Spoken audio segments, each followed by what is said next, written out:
Hi everyone, welcome to my channel. आज हम continue करेंगे अपनी कहानी इबादत को। इबादत के पिछले भाग में हमने देखा था कि अनिका और राधिका की एक छोटी सी और प्यारी सी किस होती है। किस के बाद इन दोनों के बीच एक ऑकवर्ड सिचुएशन बनती है एंड अनिका को खुद की गलती का रियलाइजेशन होता है। तो यहीं तक भाग हुआ था। चलिए अब हम कंटिन्यू करेंगे आज के भाग को। आज के भाग को शुरू करने से पहले हमेशा की तरह एक शायरी। ये शायरी इस तरीके से है कि तुम में अब सुकून नहीं मिलता, तुम में उलझन बहुत है, तुम में वो राहत नहीं, अब बस दर्द बहुत है। तुमसे मोहब्बत है पर अब तकलीफ बहुत है, काश न मिलती तुम मुझे, अब जख्म बहुत है। कम से कम एक थकान थी ज़िंदगी में तुमसे मुलाकात के पहले, पर अब अजियत बहुत है। अब चली जाओ तुम, कोई इंतज़ार नहीं रहेगा, तुम्हारे साथ रहकर आँखों में अश्क बहुत है। कैसी लगी बताइएगा। चलिए हम कंटिन्यू करते हैं आज की कहानी को। अनिका, अनु, शालिनी और राधिका सभी लोग कार में बैठे हुए थे। जाने अनजाने में यहाँ पर जो अनिका है उसने किस कर दिया था राधिका को, और राधिका को ये बता दिया था कि वो उससे प्यार करती है। राधिका अनिका की तरफ एक बार देखती है जब अनिका का पूरा ध्यान कार की ड्राइविंग पर था। इसके बाद जो अनिका है वो भी एक बार देखती तो है, बट तब तक राधिका अपनी नज़रें वहाँ से साइड कर लेती है और वापस से विंडो के बाहर देखने लग जाती है। अनिका भी माइंड नहीं करती और वो कार के बाहर यानी कि वो अपनी ड्राइविंग पर फोकस करने लग जाती है। इधर अनु और शालिनी इन दोनों को ऑब्जर्व कर रहे थे और इन दोनों को इतना पता चल गया था कि कुछ तो हुआ है, जो कि वो पूछने वाले थे अनिका से अगर एक बार ये लोग घर पर पहुंच जाएं। अनिका ड्राइव करती है और ये लोग आ जाते हैं अपने घर की तरफ। पहले कार जाकर के रुकती है राधिका के घर पर। यहाँ पर अनिका कार रोकने के बाद कहती है राधिका से। राधिका अपने ही ख्यालों में डूबी हुई थी तो उसे पता नहीं था कि उसका घर आ चुका है। इसलिए जो अनिका है वो टैप करती है राधिका को और कहती है कि आपका घर आ गया। यहाँ पर अनिका की बात सुनकर जो राधिका है वो होश में आती है और कार का डोर ओपन करके अपने घर की तरफ जाने लगती है। जब वो कार का डोर बंद कर रही थी तो अनिका काफ़ी ज़्यादा शिद्दत भरी निगाहों से और आंखों में एक मायूसी के साथ भी राधिका की तरफ देख रही थी। राधिका भी अनिका की तरफ देखती है पर बिना कुछ कहे वो चली जाती है। इधर अनिका अपना कार लेकर के आती है अपने घर पर। घर पर आने के बाद अनिका और शालिनी उतरते हैं। अनु भी आती है और वो अपनी गाड़ी के साथ चली जाती है अपने घर पर। इधर जो शालिनी है वो आ जाती है अनिका के साथ घर के अंदर। घर के अंदर आने के बाद अनिका का मूड ख़राब था, लेकिन वहाँ पर जो उसकी माँ थी वो आ चुकी थी, इसलिए वो पूछती हैं इन लोगों से कि इनकी मूवी कैसी रही, इन लोगों ने पूरा एंजॉय किया कि नहीं किया। अनिका कोई रिस्पॉन्स नहीं करती और बिना कुछ बोले सीधा अपने कमरे के अंदर चली जाती है। यहाँ पर जो शालिनी है वो सिचुएशन को संभालती है और कहती है, हाँ आंटी, हम लोगों ने काफ़ी ज़्यादा एंजॉय किया, मूवी काफ़ी अच्छी थी और यू नो व्हाट, अनिका ने भी काफ़ी एंजॉय किया।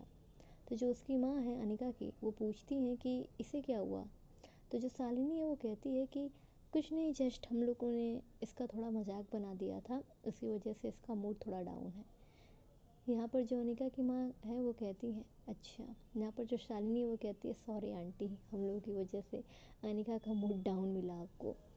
तो वहाँ पर जो अनिका की माँ है वो कहती हैं कुछ नहीं बेटा, सॉरी की नीड नहीं है, तुम दोनों दोस्त हो तो इतना तो होता ही रहता है। यहाँ पर जो शालिनी वो कहती है मैं जाऊँ, तो उसकी जो माँ कहती है हाँ जाओ।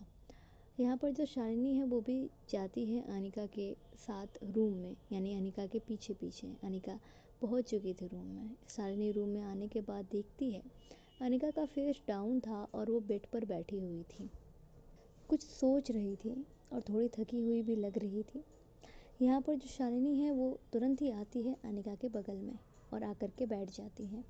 अनिका के शोल्डर पर अपना हाथ रखती है और कहती है क्या हुआ, इतनी उदास क्यों हो गई और अचानक से तुम दोनों के बीच क्या हुआ, मूवी के बीच में ही तुम दोनों ऐसे बिहेव कर रहे थे जैसे कि अभी अभी तुम लोग लड़के आए हुए हो। यहाँ पर जो अनिका है वो आइस ओपन करके देखती है शालिनी की तरफ और कहती है नहीं कुछ नहीं हुआ है, और वो वहाँ से उठ जाती है। यहाँ पर जो शालिनी है वो कहती है पता क्या हुआ है। अनिका कहती है कुछ नहीं हुआ यार, तो जाकर अपना काम कर। वो काफ़ी रूडली वे में बोलती है ऐसा। शालिनी भी कुछ नहीं कहती और वो चली जाती है चेंज करने के लिए। अनिका भी आ जाती है अपनी बालकनी पर। बालकनी में आने के बाद अनिका एक दीवार का टेक लेती है और वहाँ से देखने लगती है राधिका की बालकनी की तरफ। उस वक्त राधिका अपनी बालकनी पर नहीं थी। अनिका को ये बात पता थी, फिर भी अनिका देखे जा रही थी। अनिका उस टाइम ऑफ पीरियड पर काफ़ी ज़्यादा ब्लैंक थी। उसके माइंड में कोई थॉट नहीं आ रहे थे एंड ये चल रहा था कि कहीं उसने अपनी फीलिंग्स बताने में जल्दी तो नहीं की। ये किस नॉर्मल नहीं था, ये उसकी गलती थी, इतना तो उसका गिल्ट था ही और वो जानती थी। पर यहाँ पर वो एक चीज़ और सोच रही थी कि उसने जो अपनी फीलिंग कन्फेस करी ये थोड़ी जल्दी में की। उसे ऐसा नहीं करना चाहिए, कहीं इसका असर इनकी दोस्ती पर न पड़ जाए, राधिका उससे दोस्ती तक न तोड़ दें। ऐसा डर अनिका के माइंड में चल रहा था, इसलिए वो थकी हारी और मायूस नज़रों से देख रही थी राधिका के बालकनी की तरफ। वहीं दूसरी तरफ जो राधिका है वो जब अपने घर के अंदर आती है तो काफ़ी ज़्यादा वो शांत थी और सवालों में घिरी हुई। वो बिना कुछ बोले सीधा चली जाती है अपने रूम पर। यहाँ पर जो राधिका की माँ है वो नोटिस करती हैं और राधिका को आवाज़ लगाती हैं कि राधिका बेटा। यहाँ पर राधिका अपने रूम में जाने ही वाली थी, लेकिन वो टर्न करती है और अपनी माँ की तरफ देखती है। तो उसकी माँ उससे पूछती है कि क्या हुआ, तुम तो मूवी में गई थी ना अनिका के साथ, फिर ऐसा मूड क्यों, मूवी अच्छी नहीं थी क्या। यहाँ पर जो राधिका है वो कहती नहीं माँ ऐसा कुछ नहीं था, मूवी काफ़ी अच्छी थी, हम लोगों ने काफ़ी इन्जॉय भी किया। तो जो राधिका की माँ है वो पूछती है तब फिर ऐसा मूड क्यों। यहाँ पर जो राधिका है वो कहती है थक गई हूँ माँ, ऐसे बाहर जाने की मुझे आदत नहीं है, तो थोड़ी थकान है शायद इस वजह से मेरा फेस ऐसा है। यहाँ पर जो राधिका की माँ है वो कहती है ओह जाओ रेस्ट करो बेटा। और यहाँ पर जो राधिका है वो एंटर कर देती है अपने रूम के अंदर। रूम के अंदर आने के बाद जो राधिका है वो गेट बंद कर देती है, फिर आकर के बैठ जाती है अपने बेड पर। बेड पर बैठने के बाद जो राधिका है वो भी अपना फेस थोड़ा डाउन कर लेती है और कुछ सोचने लगती है। माइंड में वो सिचुएशन चल रही थी एंड जो अनिका ने कहा उससे कि अनिका उससे प्यार करती है, ये बात राधिका को काफ़ी ज़्यादा परेशान कर रही थी। अनिका उससे प्यार करती है पर ये कैसे हो सकता है, एक लड़की दूसरे लड़के से प्यार कैसे कर सकती है, ये फीलिंग कैसे हो सकता है। यहाँ पर राधिका ये भी सोचती है हाँ मैंने सुना है ऐसा, बट इन रियल लाइफ ऐसा कुछ नहीं होता, ये सब बस एक वहम है। और वो कहती है कि अनिका आपको समझना पड़ेगा, ऐसा कुछ नहीं होता, ये जस्ट एक अट्रैक्शन हो सकता है, ये प्यार नहीं हो सकता, रियल लाइफ में ऐसा कुछ नहीं होता। ऐसा वो शायद अनिका को समझा रही थी या फिर वो खुद को, इसका पता राधिका को नहीं था। इसके बाद जो राधिका है उसके माइंड में वो सिचुएशन आती है जब इन लोगों की किस हुई थी। वो काफ़ी सुकून देने वाला पल था एवं राधिका के फेस पर भी एक स्माइल लाता है। राधिका जब वो सोचती है तो उसके फेस पर एक स्माइल आ जाती है। वो भूल जाती है कि अनिका ने क्या कहा, बट वो फीलिंग, वो एहसास, अनिका का वो टच जो उसने आज फील किया, वो किस, ये सारी चीज़ें जो राधिका है वो सोच कर स्माइल कर रही थी। वो एक बार फिर से अपने एक हाथ को रखती है अपने लिप पर और वहाँ पर हल्का सा टच करती है, उसको महसूस करने के लिए, उस फीलिंग को एक बार और फील करने के लिए। यही तो प्यार है, उलझन में उसकी एक बात, एक मोमेंट जो चेहरे पर स्माइल ला दे, वही तो प्यार है ना। चलिए कंटिन्यू करते हैं कहानी को। इसके बाद जो राधिका है वो अपनी जगह से उठती है और आ जाती है शीशे के सामने। शीशे के सामने आने के बाद वो एक बात और सोचती है। आईने के सामने आने के बाद जब राधिका देखती है शीशे पर अपने अश्क को, जब वो देखती है आईने में, तब उसे बहुत अच्छा लगता है। एंड जो उसके माइंड में चल रहा था कि जिसके लिए वो तैयार हुई थी, जिस इंटेंशन से वो तैयार हुई थी, वो इंटेंशन पूरी हो चुकी थी।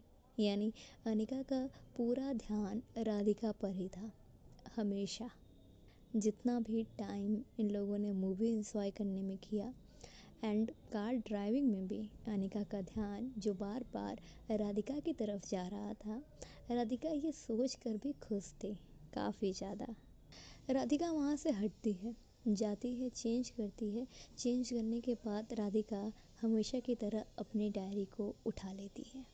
डायरी को उठाने के बाद जो राधिका है वो जा कर के बैठती है अपने स्टडी टेबल पर। अब उसके माइंड में ये बात एकदम से स्किप हो चुकी थी कि अनिका ने उससे ये कहा है कि वो उससे प्यार करती है। ये बात राधिका के माइंड से पूरी तरीके से स्किप हो चुकी थी। वो उस वक्त बस केवल उस फीलिंग को महसूस कर रही थी जिसने उसे अभी तक डिफाइन नहीं किया है, उसे कोई नाम नहीं दिया है। उसी फीलिंग को महसूस करते हुए वो काफ़ी ज़्यादा इन्जॉय भी कर रही थी एंड उन्हीं चीज़ों को वो उन कागज़ के पन्नों पर उतार भी रही थी। राधिका लिखना शुरू करती है और वो पूरी चीज़ें लिखती है, हर एक चीज़। जैसे वो किस हुई थी उसका हर एक मोमेंट जैसे उसने जिया हो वैसा उसने उस कागज़ के पन्नों पर उतार दिया था। जब वो ऐसा कर रही थी तो उसके फ़ोन पर एक पर्सन का कॉल आता है। यहाँ पर जो राधिका है वो अपने फ़ोन की तरफ देखती है। वहाँ पर उसकी दोस्त का ही कॉल आया था। आई थिंक आपको बताया भी था मैंने उसके बारे में। अब आई थिंक इसका नाम मुझे याद नहीं है, हम भूल गए नाम, तो अभी हम इसका नाम देते हैं खुशी। शायद आई थिंक हमने खुशी ही नाम रखा था। तो जो राधिका है उसे फ़ोन आता है खुशी का।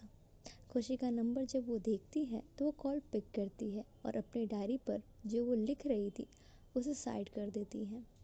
खुशी का फ़ोन आने के बाद जो खुशी है वो खुशी राधिका को हो रही थी। आज उसका डे काफ़ी अच्छा गया था। यहाँ पर खुशी कॉल उठने के बाद कहती है, हेलो मैडम, क्या हो रहा है? यहाँ पर जो राधिका है वो कहती है, कुछ नहीं, जस्ट डायरी पर लिख रही थी कुछ। यहाँ पर जो खुशी है वो कहती है, पुरानी आदत आपकी। यहाँ पर जो राधिका है वो कहती है, हाँ। तो खुशी कहती है, आज आपने क्या लिखा है ऐसा?